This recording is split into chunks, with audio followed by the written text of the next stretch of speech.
Okay, still first ride. So we did our groundwork first. Um, got him to soften his nose and his body a little bit. So he's starting to roll under.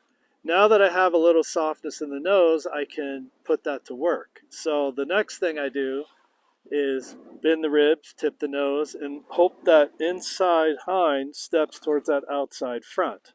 Because he has to roll under to do that. And by having him bent, he really has to reach.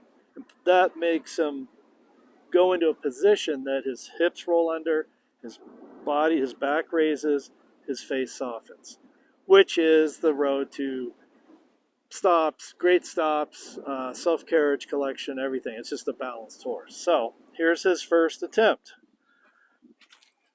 He's a little sticky in my hand, and he's a little bit sticky to my side. So I'm just going to keep pushing until I feel that step under. I give him a quick break. We're going to go the same side over and over because I don't want him to have to switch hemispheres back and forth. It's easier if you repeat the same side, then repeat the other side, then go back and forth. So tipping his nose to the side with a little bounce, and this leg is sliding until I get that little bit of a bend. Give him a break for that. One more on this side. And he's getting softer to both my hand and my leg. We'll come out here and do the other side. So he's definitely protecting his face right now.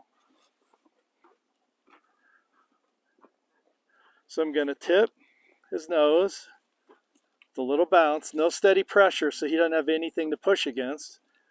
Add that leg to bend his ribs and get that hind to step under. Good, that was really good.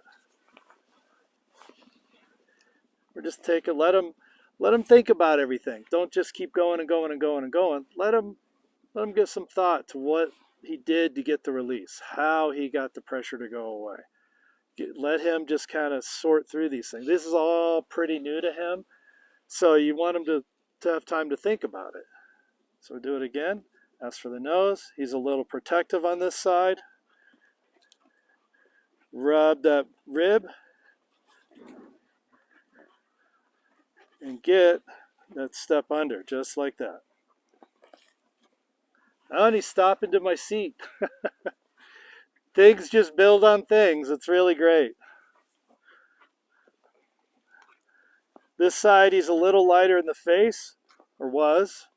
Now that I said that, he had to prove me wrong.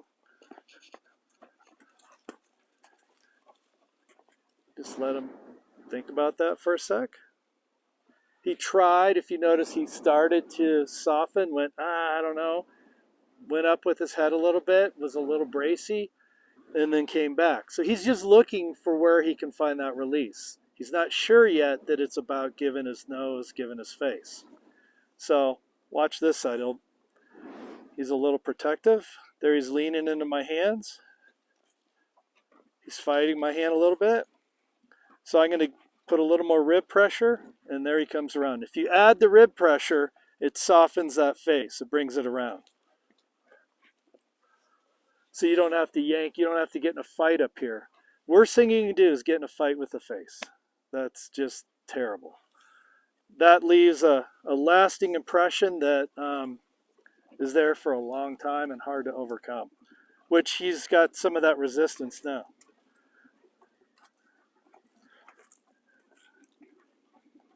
See that little bit of a push? He's not sure. So when in doubt, they go back to what they know, and what he knows is to root his nose to try to take away the pressure from the bit.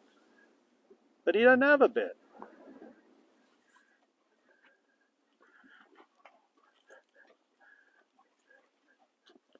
So there he's fighting out a little bit. He's not sure. So as soon as he really softens, I'm going to give. Because I want him to know That's the answer. Again, we're not trying to make everything perfect. It's a long journey. We're taking small steps. So we'll just keep going here and show new things.